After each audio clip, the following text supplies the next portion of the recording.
To avoid getting railroaded into a marriage by my mom, I was going to add my best friend to the family group chat to pose as my girlfriend. Except my thumb slipped, and I invited my boss instead. The Ice Queen, the one whose name inspires fear in the hearts of grown men.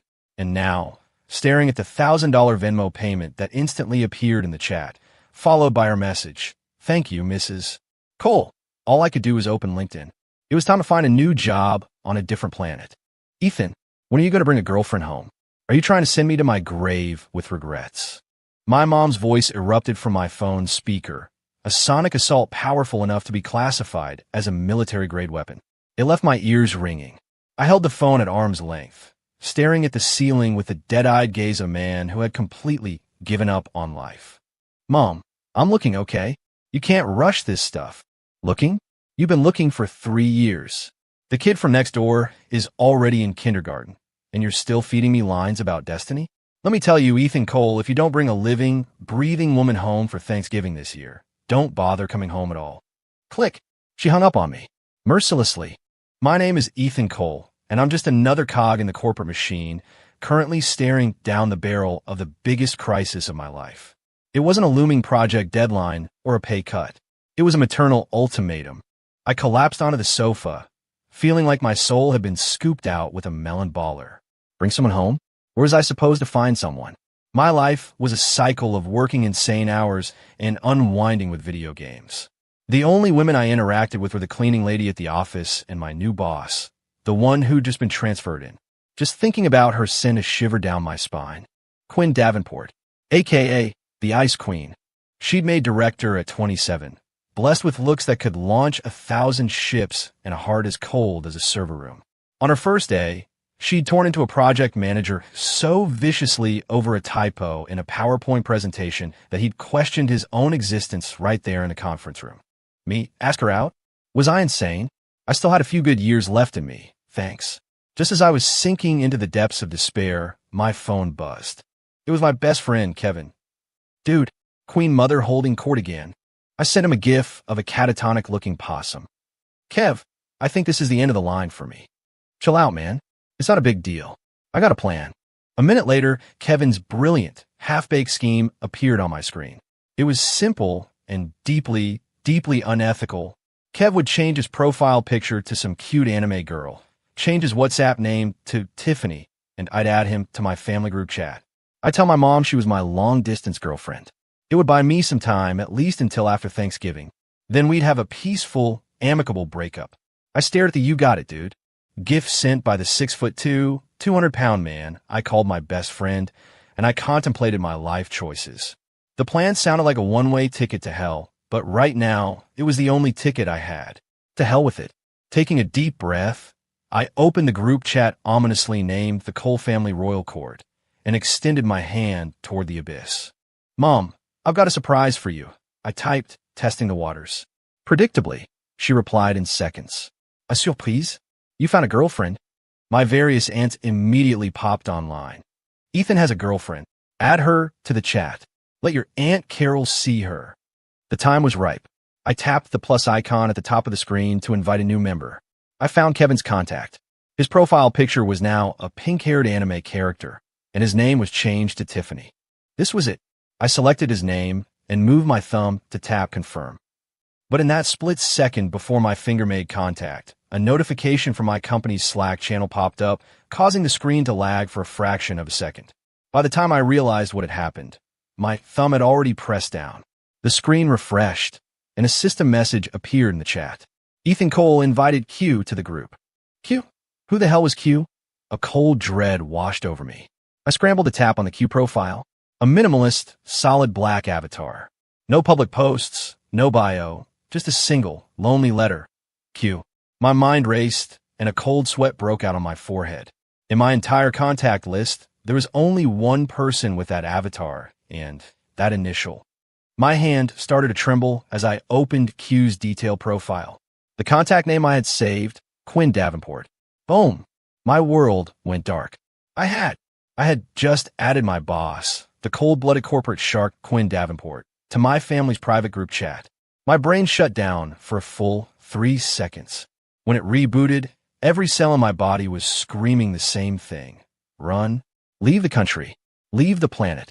I fumbled with my phone, trying to kick her out of the group before anyone noticed, but my mom's reflexes were, as always, faster than my will to live. A bright red, obnoxiously large Venmo notification slammed onto the screen. The payment note had just 4 words, for my future daughter-in-law. I stared at the notification, my heart stopping in my chest. Don't accept it. Please, for the love of all that is holy, do not accept it. Just pretend you didn't see it. But reality is a cruel, cruel mistress. A second later, system notification. You accepted your payment. Everything went black. I almost passed out right there on the sofa. It was over. This wasn't a problem I could solve by moving to another planet. I was going to need a whole new universe. My mom's ecstatic voice immediately filled the chat. A full 60-second voice memo. I tapped on it, my hand shaking. Oh, honey, you must be Ethan's girlfriend. You accepted that so fast. This boy, he never tells us anything, keeping you a secret all this time. Don't you listen to a word he says. If he ever gives you any trouble, you tell me, and I'll break his legs. My Aunt Carol. Welcome, welcome. She seems like a sharp one. My other aunt. Snagged that money right away. I like her. Ethan, you've got good taste. I was completely numb, my fingers shaking. I opened a private chat with Quinn, preparing to type the most groveling, pathetic apology of my entire life. Quinn, Ms. Davenport, listen, I am so sorry. Before I could even finish composing my plea for mercy, her chat icon lit up. She'd replied. My heart leaped into my throat as I awaited my sentence. I opened it. 2 words. It's fine. Followed by another message. I've accepted the money. It will be deducted from this month's bonus. Okay. Deducting my pay was infinitely better than summary execution. I had just started to breathe again when I saw it. In the family group chat, that stark, black Q avatar popped up with a new message. Quinn, thank you, Mrs. Cole. He's been wonderful. It was followed by a blushing emoji. My pupils dilated in shock. I stared at that blushing emoji, feeling my entire understanding of the universe being dragged into a back alley and beaten senseless. Was this really Quinn Davenport? The woman who could make a senior executive cry in a board meeting? Was she capable of using a blushing emoji? I had to be hallucinating. I pinched my thigh. Hard. Ouch. The sharp pain confirmed it. This was real. My mom was clearly won over by that single sentence. Another 60-second voice memo appeared. Oh, what a sweet girl. What's your name, honey? Where do you work? Are you at the same company as Ethan? I frantically messaged Quinn privately. Ms. Davenport, please, I'm begging you, don't answer. Just say you're a friend, and I added you by mistake. Quinn, a mistake? Then how do I explain accepting your mother's money? Me, I'll pay you back. Double. No, triple. Quinn, too late. And then, right there in the family chat, I saw her reply. My name is Quinn, Mrs. Cole. And yes, we work at the same company. I'm a designer. She even made up a job for herself. A designer? Lady, the only thing you design is the termination of people's careers. My mom was even more thrilled. Oh, a designer. That's wonderful. A creative type. Quinn, honey, tell me, how is Ethan doing at work? Is he behaving himself? He's not giving any of the new employees a hard time, is he? My soul just about left my body. This was it. She was going to use this opportunity to publicly broadcast all my professional sins, the long lunches, the occasional late arrivals. That one time, she probably overheard me complaining about her. I could already see my future. Me, tied to a chair, being lectured to death by my mother. I closed my eyes, awaiting the sweet release of death. A minute later, my phone vibrated. It was Quinn's reply. You can rest easy, Mrs. Cole. Ethan is an absolute star at the office. He's hardworking, proactive, and always willing to help his colleagues. A real model employee. Me? I shot bolt upright, rereading the message 3 times. Model employee? Ethan, was she talking about me? Since when was I any of those things? While I was still reeling, another private message from Quinn popped up. Screenshot. This month's Employee of the Month award. If you don't get it, you know what happens. Me. She wasn't an ice queen. She was the devil. From that night on, my life split into 2 completely different realities. By day, at the office, I was Quinn Davenport's subordinate, a lowly project coordinator trembling under her icy gaze. By night, in the Cole family royal court, I was suddenly her handsome, thoughtful, and caring boyfriend. And Quinn, an actress so good she deserved an Oscar, flawlessly navigated her double life. In the group chat, she crafted the perfect persona, a gentle, considerate designer from a modest background, working hard to make her way in the world. When my mom shared a link to an article about the health benefits of kale, Quinn would be the first to like it, commenting, "Great advice, Mrs. Cole." Taking notes. When my little nephew posted a picture of his spelling bee certificate, she'd send a perfectly timed, "You're a star" GIF, along with a $50 Venmo payment. She even managed to remember the birthdays of all my aunts, always sending her best wishes first thing in the morning. In just a few days, Quinn, or rather, our dear Quinn, became the most popular member of our family group chat, her status quickly approaching my mother's. And I became the family's #1 target. "Ethan, what is wrong with you? Quinn sent you a good morning text, and you haven't replied for half an hour? Don't you love her anymore?" "Ethan," Quinn said, "she's feeling a little under the weather. Why haven't you brought her soup? Are you even a man?" "Ethan," Quinn posted on Facebook that she wants to see that new superhero movie. "And you? Nothing. No wonder you were single for so long." I stare at my phone, wanting to cry. I swear to God, the good morning text from Quinn wasn't good morning. It was, "I want the final proposal on my desk by 9 a.m. or you're fired." The reason she was under the weather was because she'd stayed up until 3 a.m.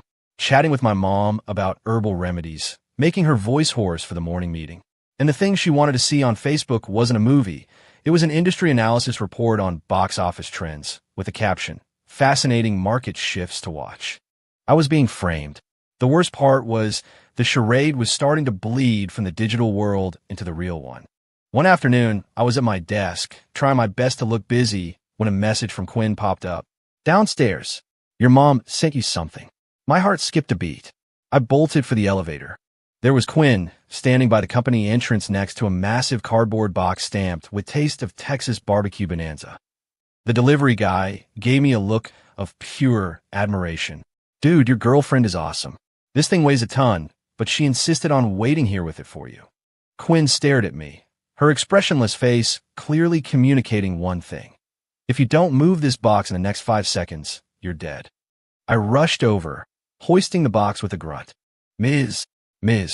Davenport, this, my mother," I began, correcting myself, "said it's to help her future daughter-in-law put some meat on her bones." Quinn said flatly, "You take it. Bring me a portion tomorrow. Prepared, smoked." With those 2 words, she turned and walked away, leaving me with nothing but her formidable silhouette and a box of raw meat. I clutched the ridiculously heavy care package, tears welling in my eyes. I can barely toast a bagel. She wanted me to smoke a brisket, but orders were orders. A boss is a boss. I spent the entire night on Google, watching tutorial videos, and turning my kitchen into what looked like a disaster zone. But somehow, I managed to produce a slow-cooked brisket that, while looking a bit tragic, was technically edible. The next day, I walked into Quinn's office with a thermos, my heart pounding against my ribs. "Ms. Davenport, food." She was reviewing a document and didn't even look up. "Put it there." I carefully placed the thermos on her desk and prepared to make a strategic retreat. "Wait," she said. I froze. "You feed me." I was pretty sure my ears were malfunctioning. "WH what?" Quinn finally looked up, her stunning face devoid of emotion, but her eyes held an authority that was impossible to defy. "You heard me. I'm Busse." My hand started shaking. If anyone from the office saw this, I'd be a company-wide meme by lunchtime. Breaking. Director and subordinate engage in bizarre office feeding ritual. A ghost of a smile touched Quinn's lips. She picked up her phone and played a voice memo. My mom's cheerful voice filled the office. "Quinn, honey, I sent you our best local brisket. Make sure Ethan prepares it for you. If he doesn't take good care of you, you let me know." She finished the recording, raised an eyebrow, and looked at me. "Do I need to call your mother and report on the quality of your care?" I surrendered instantly. No, that's not necessary, Ms. Davenport. I'll do it. I'll feed you." Resigned to my fate, I picked up a fork, speared a piece of brisket, and shakily held it to her lips. "Ms. Davenport, open up. My face was burning. I had never been so humiliated in my entire life. Quinn elegantly opened her mouth and took a bite. Then, her perfect eyebrows knitted together slightly. My heart sank. It was over. It tasted horrible. She was going to throw in my face. Salty, she commented. Oh, I'm so sorry. I'll do better next time. More bark next time.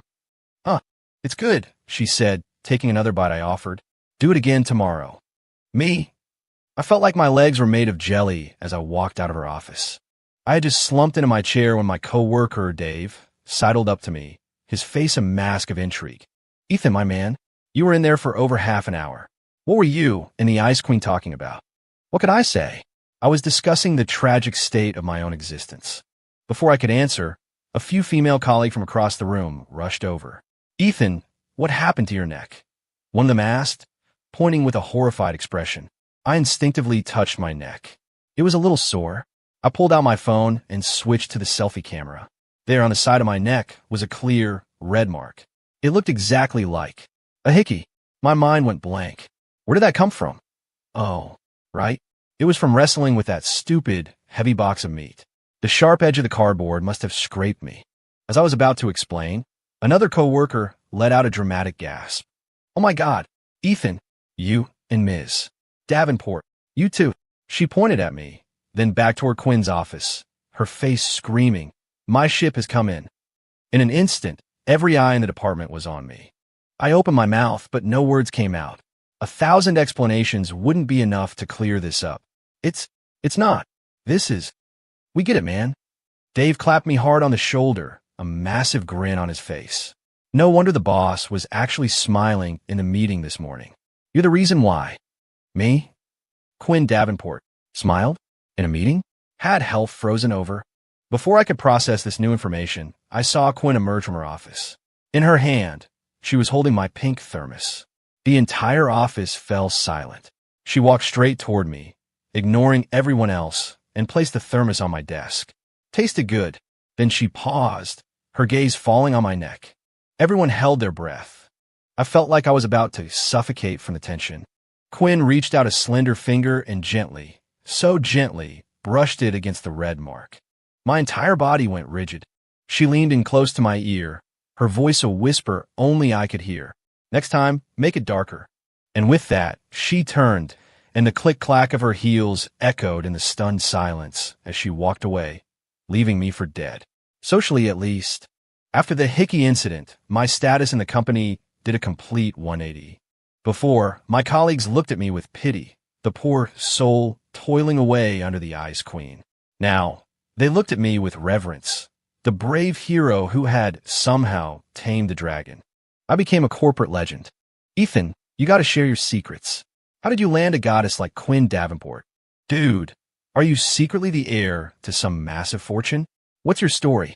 I had no defense. What could I possibly say? That it was all a huge mistake? That the mark on my neck was from a cardboard box? That my relationship with Quinn was as pure and innocent as a fresh blanket of snow? Who would believe that? Even I was starting to doubt it. Especially with Quinn's constant help. She started interacting with me in public, dropping subtle and not so subtle hints. During a company-wide town hall, she'd suddenly call on me. Ethan, what are your thoughts on this project? After I stammered through an answer, she'd nod, a faint smile playing on her lips. Good. An interesting perspective.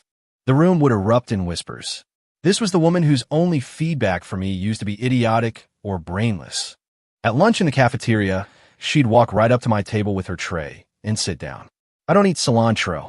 Then, under the shocked gazes of the entire marketing department, she would meticulously pick every last piece of cilantro from her plate and drop it into my bowl. I ate the cilantro, tears in my eyes. I hate cilantro, but I was starting to hate Quinn Davenport more. All of this, of course, was a direct provocation to our sleazy vice president, Mark Thompson. Mark was in his 40s, with slick back hair and a penchant for shirts that were at least one size too small. From the day Quinn had arrived, he'd been relentlessly pursuing her with flowers, gifts, and creepy compliments. Quinn, in turn, had treated him like something she'd scraped off her shoe. Now, the appearance of a real boyfriend had lit a fire of jealousy under him. He started targeting me at every opportunity. He'd find 100 things wrong with my proposals. You call this work? Ethan, is this really the best you can do? Ms. Davenport, your boyfriend's professional skills are seriously lacking.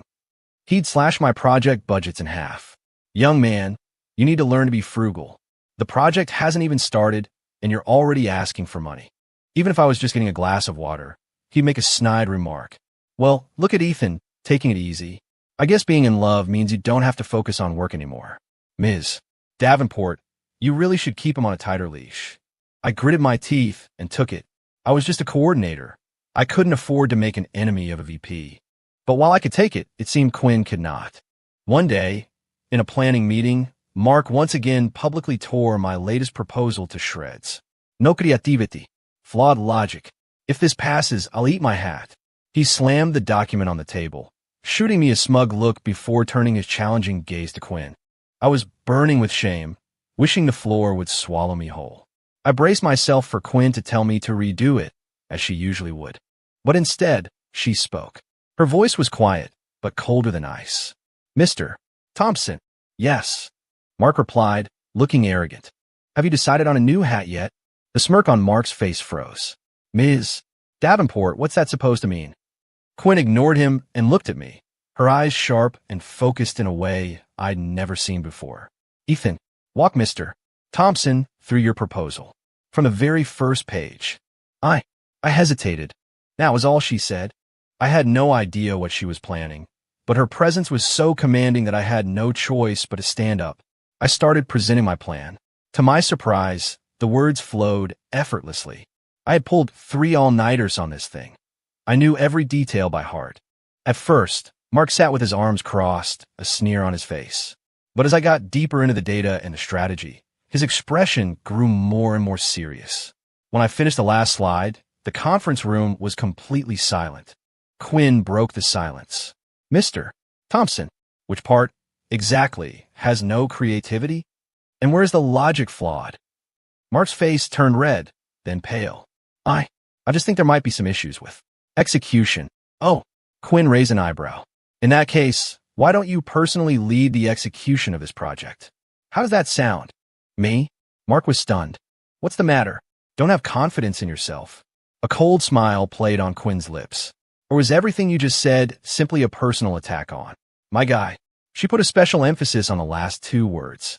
Mark's face became a mask of fury. He knew he'd walked right into her trap. If he took the project, he was admitting the plan was viable, making himself look like a fool. If he refused, he was admitting to abusing his power for a personal grudge. He was trapped. Finally, through gritted teeth, he said, fine, I'll do it. After the meeting, I trailed behind Quinn as we left the room. My mind was a mess of relief and anxiety. Ms. Davenport, thank you, I said quietly. For what? She asked without breaking her stride. For helping me. She stopped suddenly and turned to face me. Her eyes were bright, like stars reflected in ice. I wasn't helping you. I was showing everyone that you don't mess with Quinn Davenport's people. With that, she turned and walked away. I stood there, watching her go, as my heart, the traitorous bastard, skipped a beat. After the protective display in the conference room, Mark Thompson finally backed off, no longer daring to harass me openly. And in the eyes of our colleagues, my relationship with Quinn became as solid as a rock. But I knew it was all an act. She was just using me as a shield, and I was playing my part. There was a chasm between us that could never be crossed. My mother, however, did not see it that way. She believed our relationship had progressed to the next logical stage. The date. Ethan, you and Quinn have been together for a while now. How come you haven't been on a proper date? Is there something wrong with you? Me? My mother's choice of words was always so precise and so painful. Mom, we've been busy. Busy with what? You're never too busy to date. I'm telling you, this weekend, you're taking Quinn out for a full day, and you will post 9 pictures on Facebook. 1 picture short, 1 leg broken. Got it. I looked at the threatening text from my mom and felt my legs go weak. Ask Quinn on a date. Would she even agree? Stealing myself, I sent Quinn a message. Ms. Davenport. So, my mom is insisting we go on a date this weekend and post pictures. I fully expected her to shut me down or use it as another opportunity to blackmail me. To my surprise, she replied instantly. Okay. I stared at the screen. That was it. A moment later, another message came through. I'll pick the place. Be downstairs at the office Saturday, 9 a.m. A sense of foreboding washed over me. This woman was definitely up to no good. On Saturday morning, with a heart full of dread, I arrived at the office building. Quinn was already there. She wasn't in her usual power suit. Instead, she wore a sleek, athletic outfit, her long hair tied back in a high ponytail. She looked sharp and energetic, less like an ice queen and more like an action hero. I'll admit, for a second, I was completely captivated. Get in, she said, nodding toward her car. I slid into the passenger seat of her white Porsche. So, where are we going? You'll see, she said, and the car shot off down the street. An hour later, we pulled up to the entrance of a desolate-looking forest preserve. A large banner was strung across the gate. Omega Corp's first annual Push Your Limits Outdoor Team Building Retreat. Me, Ms. Davenport, this is your idea of a date. I asked, my voice trembling as I pointed at the banner. What else would it be? She parked the car, popped the trunk, and pulled out 2 large backpacks, tossing one to me. Our company is a major investor in this program. I'm here today for site inspection. You're here as my assistant. But my mom wants date pictures.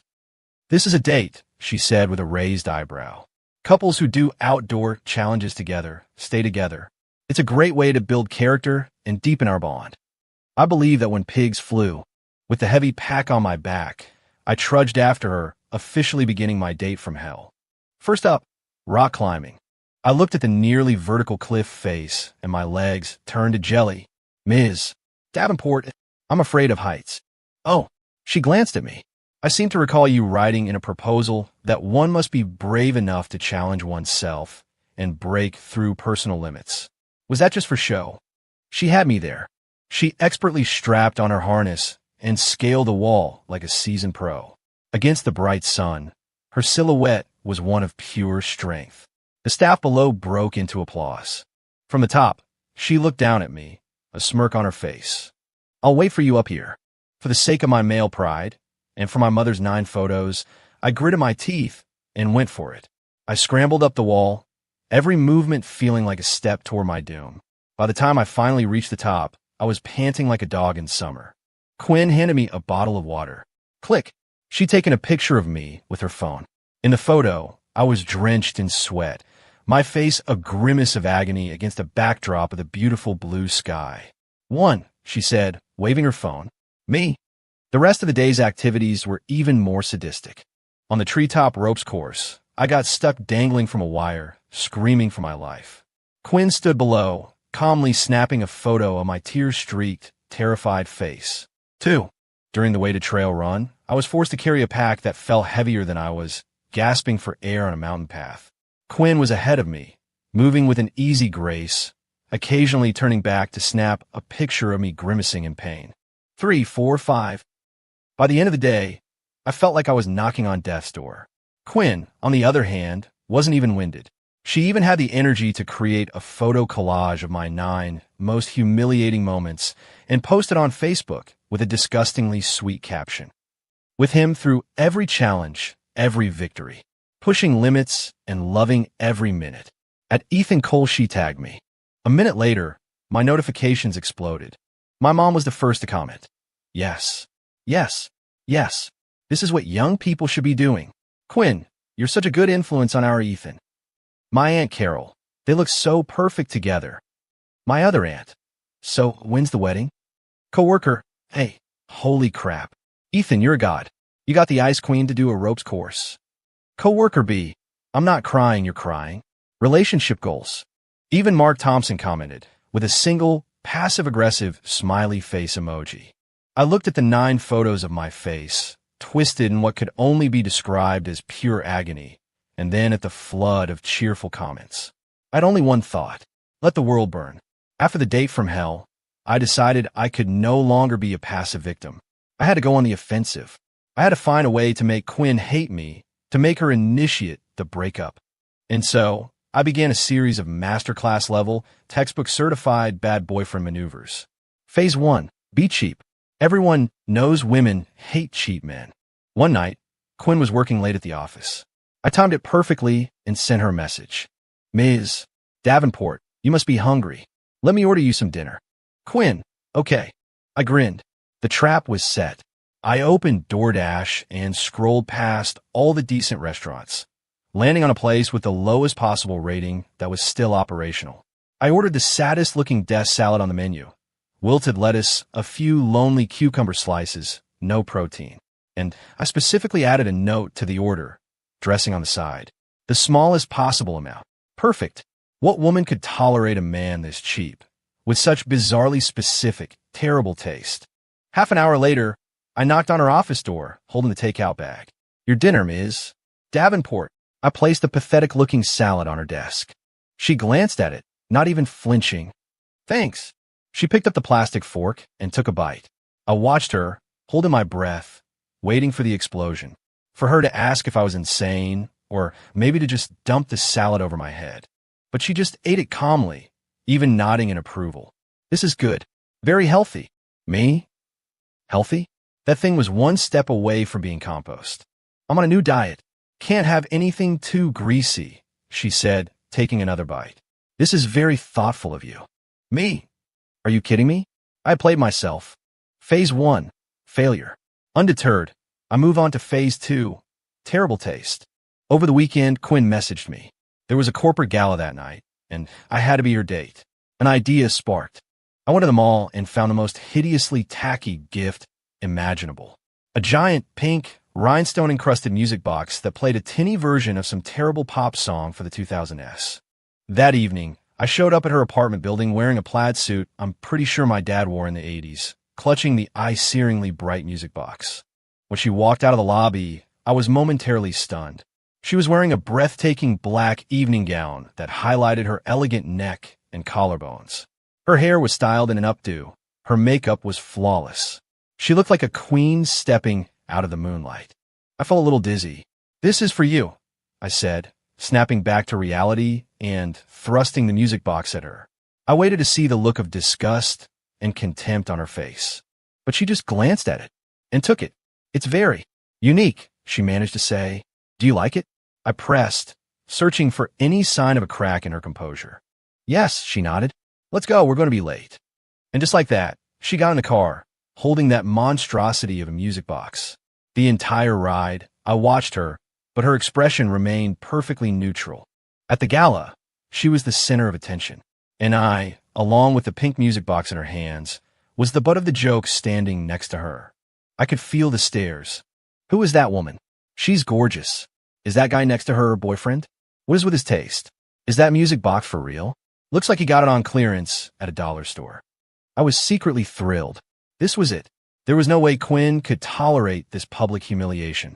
Just then, Mark Thompson sauntered over, a glass of champagne in his hand. His eyes immediately landed on the music box, and a look of undisguised mockery spread across his face. Ms.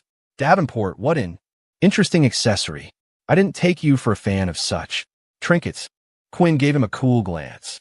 It is, isn't it? She held up the music box, letting the cheap rhinestones catch the light. My boyfriend gave it to me. He said it represents our love.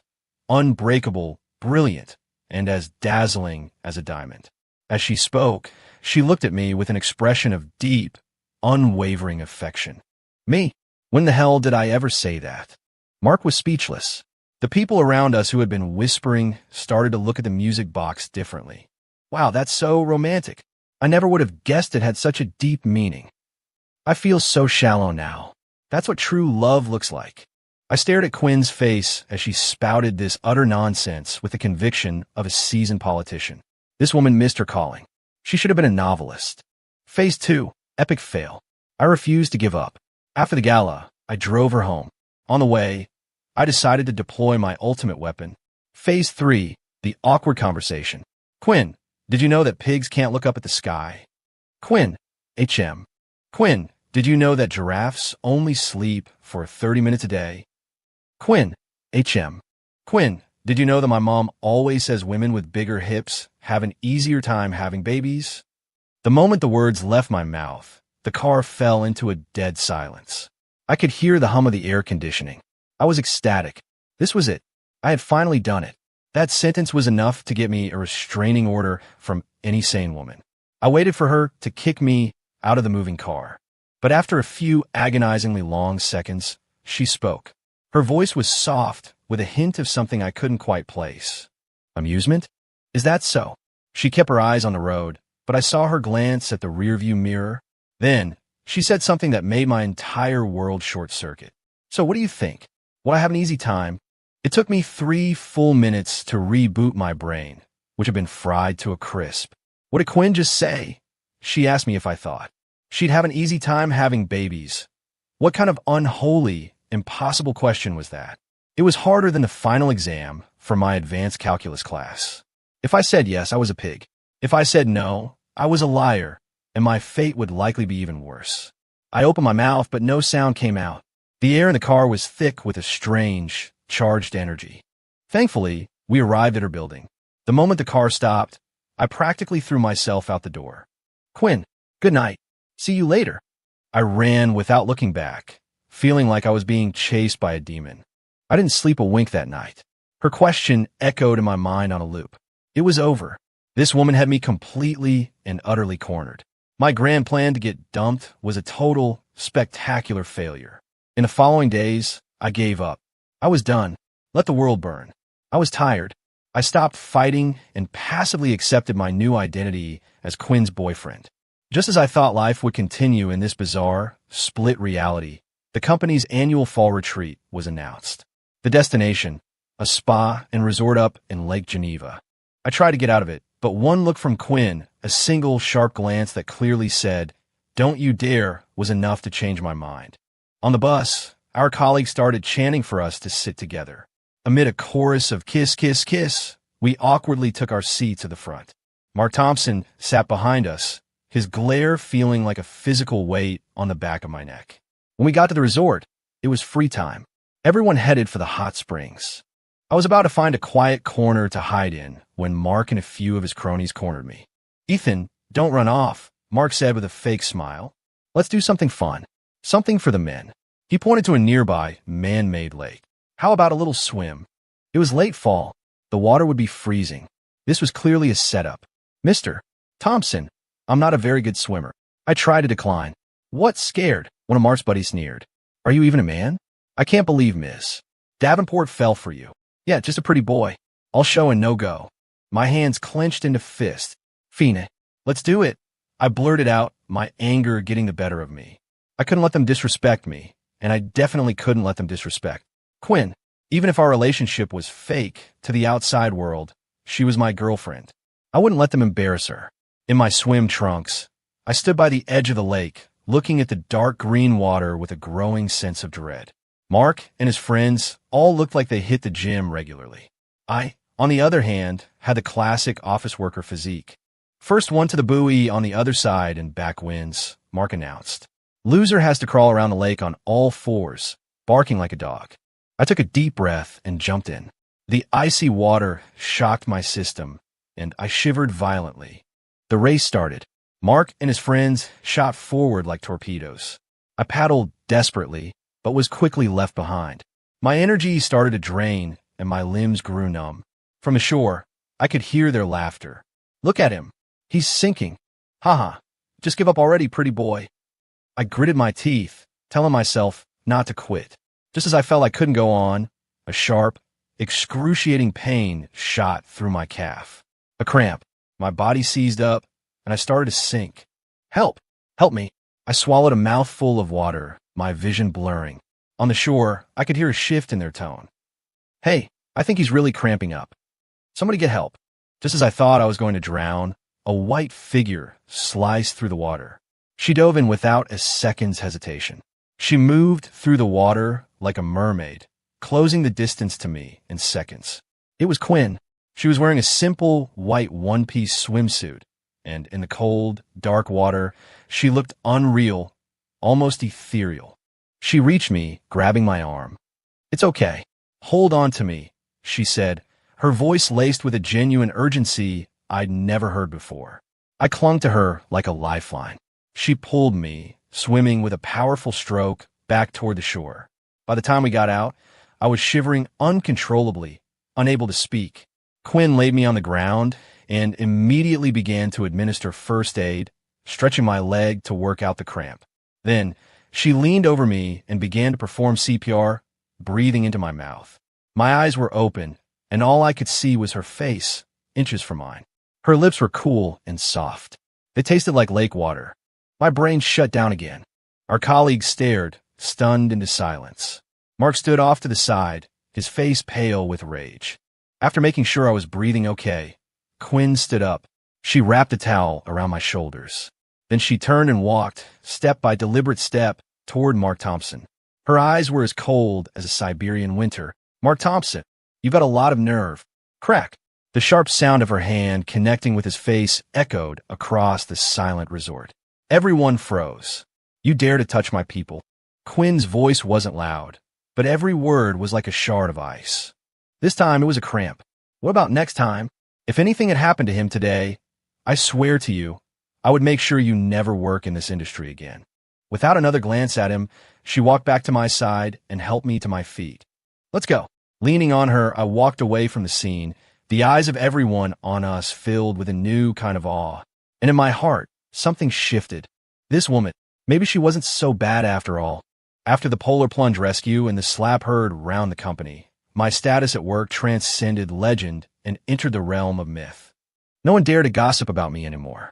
They looked at me with a mixture of respect and fear, as if I were not just Quinn's boyfriend, but her right-hand man, her top enforcer. Even Mark Thompson would change direction if he saw me coming down the hall. And the dynamic between Quinn and me began to change in subtle ways. She stopped ordering me around as much, and her tone softened. While she still wore her usual icy mask, I started catching fleeting moments of something else in her eyes. Warmth? She'd casually leave a hot coffee on my desk in the mornings. They were having a buy-one-get-one free deal. If I was working late, she'd happen to be leaving at the same time and would coincidentally offer me a ride. "The gas money will come out of your next paycheck." Her excuses were terrible, but I knew something was shifting between us. My heart was in turmoil. I realized I was getting used to her presence. Used to our nightly charade in the family chat, used to her special treatment at work, even used to her sarcastic remarks and devious plans. I found myself actually looking forward to her demanding morning texts. I had to be losing my mind. That night, my mom roped us into another video call. There she was on the screen, enthusiastically showing off her new line dancing moves. And here we were, Quinn and I, sitting side by side on my couch, watching with perfectly happy smiles. This had become our new normal. "Quinn, honey, what do you think of my moves?" Quinn offered a flawless, corporate-approved smile. "You look great, Mrs. Cole. So much energy." "You bet. I was the star of a show back in my day," my mom bragged. "By the way, Quinn, how are your parents doing? We should all get together sometime soon, to make things official." And there it was, the final boss. My stomach dropped. I glanced nervously at Quinn. We hadn't rehearsed this part. I expected her to deflect with some excuse. But instead, a shadow passed over Quinn's eyes. It was only there for a second, but I saw it. She paused for a moment. "My parents. They split up a long time ago. I haven't seen them in years." Her voice was soft, laced with a vulnerability I had never heard before. On the other end of the call, my mom was silent. I was stunned. I never knew that about her. The all-powerful, unstoppable force of nature at the office had scars of her own. My mom, recovering, immediately switched to a tone of profound sympathy. "Oh, you poor thing. You've been through so much. Don't you worry. From now on, this is your family. I'm your mom now. And if my son gives you any trouble, you just let me know, and I'll take care of him." I watched my mom shaking her fist on the screen, then looked at Quinn beside me, her eyes looking a little misty. In a corner of my heart, long walled off, suddenly softened. After the call, the living room was quiet. "Hey, I didn't know. I started." "It's fine," she said, shaking her head, her icy composure returning. "It's all part of the act." She stood up to go to her room. "Quinn," I said, the name leaving my lips before I could stop it. She turned back. "From now on, my mom is your mom too," I said. She froze, staring at me, something flickering in her eyes. After a long moment, she gave a soft and disappeared into her room. That night, I watched the sliver of light from under her door and didn't sleep at all. I think I was actually falling for my boss. The consequence of falling for her was that I started acting like a complete idiot. I'd find myself staring at her during meetings, watching the way her brow furrowed in concentration, the way she'd unconsciously tap her pen against the table when she was thinking, the rare, fleeting smile that would appear when one of my dumb jokes actually landed. When she'd leave me another buy one get one free coffee, I'd say, "Thanks, this is really good," instead of mentally rolling my eyes at her flimsy excuse. I even started ordering her favorite takeout for dinner when I knew she was working late. Of course, I still had to be difficult about it. Don't get any ideas. I had a coupon that was about to expire. She never called my bluff. She'd just quietly eat the food, and the next morning, a fancy breakfast would appear on my desk with a sticky note, returning the favor. We had fallen into a strange, unspoken rhythm. Nothing was said, but everything was understood. But peace, as they say, is fleeting. That afternoon, my phone rang. It was my mother. This time, her voice was practically vibrating with excitement. "So, I have a surprise for you." A shiver went down my spine. "Mom, please don't. Your father and I are downstairs at your apartment building." Boom! A lightning bolt struck me right between the eyes. "WH what? Why are you here?" "To see my daughter-in-law, of course. We brought a car full of groceries. Come down and help us." I hung up, my brain completely fried. A surprise parentale inspection. This was a code red emergency. The worst part? Quinn was living in the apartment right next to mine. We'd arranged it to make the whole charade easier. If my parents found out we were living separately, they would literally break my legs. I burst into Quinn's office, panting. "Quinn, Ms. Davenport, we have a major problem." She looked up from her work, her expression turning serious when she saw my pale face. "What is it? Is Mark giving you trouble again?" "100 times worse. My parents are here. They're downstairs. Right now." Quinn's composure finally cracked. She stared at me, stunned. "What? What do we do? How should I know?" I paced around her office like a caged animal. "If they find out we don't live together." Quinn took a deep breath, her eyes instantly sharpening back into focus. This was why she was the director. Nerves of steel. "Don't panic," she said. "Go home. Right now. Move my stuff into your apartment." "What? What do you mean, what?" "Go. I'll stall them."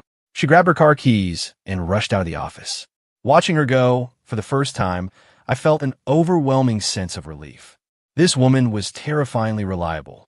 I sprinted home at a speed that would have made an Olympian proud, unlocked Quinn's apartment, and began the most stressful moving day of my life. Clothes, shoes, makeup, stuffed animals. I was a frantic aunt, moving her entire life, piece by piece, into my apartment. I stuffed her dresses into my closet, her skincare products into my bathroom, her personal items onto my shelves. When I placed her giant pink teddy bear on my bed, I could feel my face burning. Once everything was moved, I collapsed on the couch, exhausted. The doorbell rang. I opened it to see my parents and Quinn, all laden with bags of groceries. "Son," my mom beamed. "Hi, Mr. and Mrs. Cole." I managed, my smile feeling more like a grimace. "Quinn, sweetie, come on in. So this is the little love nest you two have?" "It's lovely," my mom said, grabbing Quinn's hand and pulling her inside. Quinn shot me a look that said, "Keep playing along." And so began the most awkward, chaotic cohabitation of my life. That night, the inevitable problem arose. Sleeping arrangements. My apartment has 2 bedrooms. My parents took one, which left. The other one. My mom looked at us, a sly grin on her face. "You two get some rest now." I looked at the single remaining bedroom, at the single bed inside it, and felt a strong desire to spontaneously combust. "Mom, I'll just sleep on the couch." "Don't be ridiculous," my mom snapped. "You're gonna make Quinn sleep in there alone while you're on the couch? What kind of a gentleman are you? You're practically engaged. Now get in there." She shoved me into the bedroom and closed the door behind me with a decisive click. I turned to see Quinn standing there, her expression a perfect mirror of my own mortified panic. "So," I started. "You sleep on the floor," she said. We spoke at the exact same time. The air froze. Finally, Quinn broke the silence. "You take the bed. I'll take the armchair." No, I can't let you do that." I immediately protested. "Well, what's your alternative? You want to share?" she asked, raising an eyebrow, her Ice Queen persona back in full force. I immediately backed down. In the end, we reached a compromise. She took the bed, and I made a makeshift bed on the floor. I pulled some blankets from the closet and settled in. The lights went out, and the room was plunged into darkness. I could hear my own heart thumping in my chest and the soft sound of Quinn's breathing from the bed. I had never been so acutely aware of another person in my entire life. "Ethan," she said suddenly from the darkness. "Yeah." I jumped. "It's cold down there, isn't it?" "No. I'm Fine." Before I could finish, a blanket was tossed down from the bed, landing on top of me. It carried a faint, pleasant scent. Her scent. "Use it," she said. "If you get sick, who's going to make me brisket?" My heart, that stupid, traitorous organ, started beating a frantic rhythm against my ribs. Living with my parents was like being the star of a cringe comedy reality show. Every morning at 6 a.m. sharp, my mom would knock on our door. "Ethan, Quinn, time for breakfast." Quinn and I would scramble from our respective sleeping spots on the floor and the bed, trying to look like we'd just woken up together. One morning I was too slow. My mom pushed the door open to find me, still on my pile of blankets. She stared for 3 seconds, then kicked me. "You little brat. Did you get into a fight with Quinn? Did you make her kick you out of bed? You can sleep on the couch from now on." She dragged me out of the room by my ear while Quinn tried, and failed, to stifle her laughter from the bed. At meals, my mom would pile food onto Quinn's plate. "Quinn, honey, eat up. You're too thin." Then she'd glare at me. "Look at you. You're not taking care of her at all." I look at Quinn, who ate more than I did, then down at the few sad vegetables in my own bowl, and wonder if I was adopted. But the real nightmare came when my parents insisted we invite Quinn's boss to dinner to thank him for taking such good care of her. My blood ran cold. Invite Quinn's boss to dinner? Quinn's boss was Quinn. How were we supposed to pull that off? I couldn't just sit at a table and say, "Hello, empty chair. Thank you for being such a great mentor to our dear Quinn." Quinn, however, was unfazed. "Don't worry. I'll handle it." And she did. She arranged a dinner at one of the fanciest restaurants in the city. When my parents and I arrived, Quinn was already there. Sitting next to her was a distinguished-looking middle-aged man. "Mr. and Mrs. Cole, Ethan." Quinn stood to introduce him. "This is Mr. Wallace, a senior vice president at our company and my direct supervisor." I looked at Mr. Wallace and my jaw almost hit the floor. It was my best friend Kevin's dad. Mr. Wallace, gave me a subtle wink, then shook my parents' hands with a serious expression. "A pleasure to meet you. I'm Quinn's boss, Richard Wallace." I nearly choked. "Richard Wallace? Kevin, you couldn't have come up with a better fake name for your own father?" Throughout the dinner, Mr. Rodriguez gave an Oscar-worthy performance, embodying the perfect, supportive mentor. Quinn is the backbone of our department. Talented, hardworking, a real leader. Ethan is a lucky man to have found her. My parents were completely charmed, raising their glasses to Mr. Wallace again and again.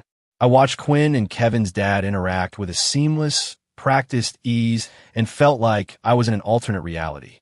Were these two the real family here? Just as the evening was winding down, an unwelcome guest appeared. Mark Thompson. What was he doing here? "Well, look at this lively party," Mark sneered, holding a drink. "A family gathering, Ms. Davenport? And you didn't invite me?" He saw Kevin's dad at the table and froze. "Mr. Rodriguez? What are you doing here?" Mr. Rodriguez was the CEO of one of our firm's biggest clients. Mark knew him. He was momentarily stunned, clearly not expecting to see a familiar face. Quinn's expression darkened. This was it. We were busted. Mark, Mr. Rodriguez said, his recovery instant. "I'm here tonight in my capacity as Quinn's boss, meeting her family." Mark was even more confused. "Boss? But is there a problem with me being her boss?" Mr. Rodriguez's eyes narrowed, and an aura of unmistakable authority filled the air. Mark immediately deflated. No problem at all." He slunk away, but I could see the suspicion in his eyes. He came over to me and whispered, "You've got some pull, Ethan," getting Mr. Rodriguez himself to play along. "Let's see how long you can keep this act up." My stomach tightened. He was determined to expose us. After dinner, we saw my parents and Mr. Rodriguez off. Quinn and I walked through the hotel lobby in silence. The close call had left us both on edge. "Thanks," I said finally. "For what?" For doing all this for me," I said, looking at her. Hiring Kevin's dad couldn't have been cheap. It was fine, she said flatly. I knew she was lying. A man of his stature didn't come cheap. We reached the hotel entrance, about to hail a cab, when Mark Thompson materialized in front of us again. Davenport. Cole, he said, blocking our path. Stop the act. You two aren't really a couple, are you? Is that any of your business? Quinn said coldly. Of course it is. Mark's voice rose with emotion. Quinn, what does he have that I don't? Why did you choose this nobody over me? Because you, Quinn said, her voice dripping with contempt, disgust me. The words hit him like a physical blow. His face flushed a deep red. Phoenix. Fine. You like him so much. He suddenly pulled a small bottle from his pocket, unscrewed the cap, and lunged toward Quinn. If I can't have you, no one can. It all happened so fast. I didn't even think. My body moved on its own. I shoved Quinn behind me, shielding her with my body. The cold liquid splashed all over my back. A sharp, chemical smell filled the air. It was makeup remover? Me, Mark Thompson. Quinn.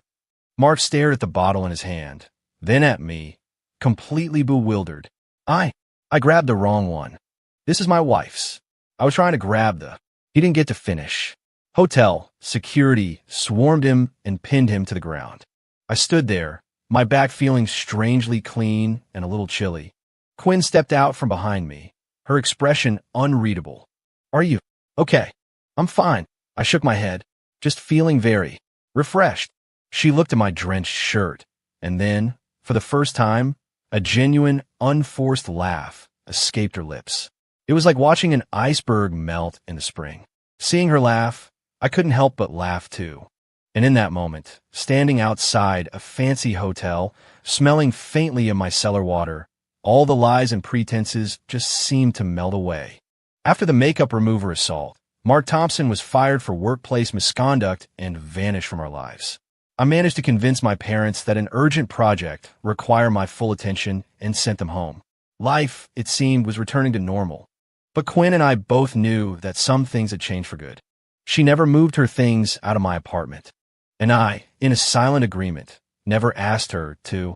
We continued our strange, cohabiting relationship. We still slept in separate rooms, but we had breakfast together in the mornings. We'd come home from work and watch TV on the couch. On weekends, we'd go grocery shopping together, arguing over what to make for dinner like a real couple.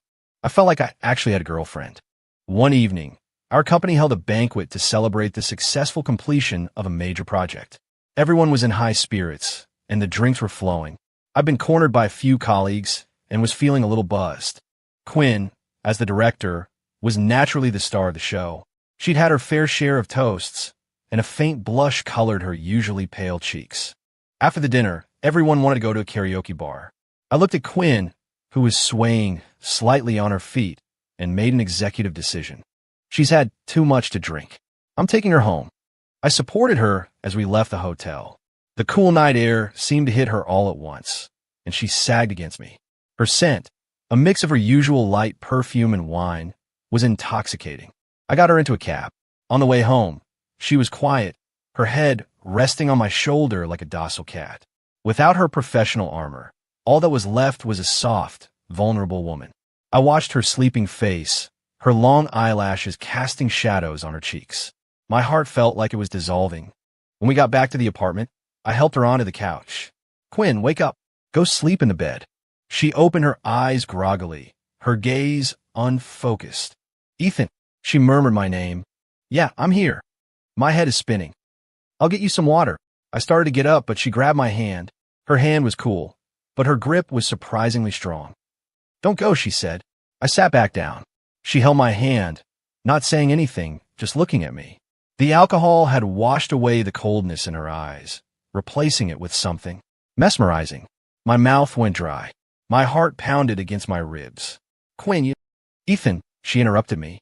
Do you like me? Boom. Her words were a bombshell that completely obliterated my consciousness. Did she just ask me that? Was she drunk, or was this a test? I looked into her shimmering eyes and felt completely exposed, as if she could see every thought in my head. I opened my mouth, but the word no wouldn't come out. She saw my panicked expression, and a slow smile spread across her face. She leaned in, closer, and closer. I could smell the wine on her breath. I could see my own terrified reflection in her pupils. My mind was a blank slate. I forgot to move, forgot to breathe. And then her lips gently touched mine. They were soft, cool, and tasted faintly of wine. Time stood still. The kiss was light and brief, like a feather brushing against my heart. And then she fell asleep. For real.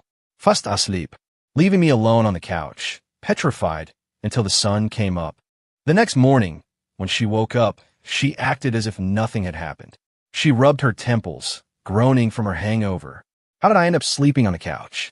I stared at her innocent face, a million sarcastic retorts dying on my tongue. She had to be doing this on purpose. She had to be. Kiss a guy and run? Unforgivable. I was so mad I didn't speak to her all day. That evening, however, she knocked on my bedroom door as if everything was perfectly normal. Ethan, can you come out here for a second? I stomped out into the living room. She was standing there holding a small, official-looking booklet. What's this? I asked. My birth certificate, she said, placing it in my hand, and my social security card. Me? What are you doing? I looked it up, she said, her expression completely serious. The law requires both parties to present identification to get a marriage license. I felt my jaw unhinge and drop to the floor. Ugh, a marriage license. Well, what else? She raised an eyebrow. My mom, your mom, was asking in the group chat again yesterday. When are we getting the license? When's the wedding? When are we having kids? She pulled out her phone and showed me the chat history from the Cole family royal court. My mother's increasingly pointed voice memos were right there at the top. See? The people have spoken, Quinn said, putting her phone away and crossing her arms. As the parties involved, shouldn't we give the people what they want? I looked at her deadpan face and felt like I was dreaming. But this is all fake, I said weakly. Oh, she stepped closer, looking me directly in the eyes. Was the kiss last night fake too? My face exploded in a blush. She remembered. I was speechless. Ethan, she suddenly dropped the playful act, her gaze becoming intensely serious. This whole thing, it started as a mistake when you added me to that chat. But now I want to turn that mistake into the right decision. Are you willing to do that with me? I looked at her, at the light dancing in her eyes, at the look of genuine hope and nervousness on her beautiful face that I had never seen before. And in that moment, my heart felt full to bursting. All the doubts, all the uncertainty vanished. I nodded hard. I am. Then I walked into my room and came back with my own documents. We'll need mine, too. Quinn stared at the papers in my hand, stunned, and then she smiled. A real, brilliant smile that crinkled the corners of her eyes and lit up the entire room, brighter than any star in the sky.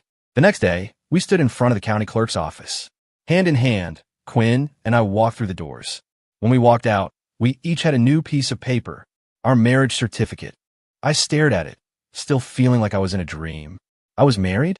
To the woman I once considered my personal devil? Quinn took out her phone. Click. She snapped a photo of us holding the certificate. Then she opened that all-too-familiar group chat. The Cole family royal court. She posted the picture. A second later, the chat exploded. My mom's massive Venmo payment, followed by $9.99 plus notifications of congratulations from my aunts, flooded the screen. I looked at my phone, then at my wife, Quinn, who was smiling beside me. And I realized that thumb slip, that one stupid mistake, was the luckiest thing that had ever happened to me. End.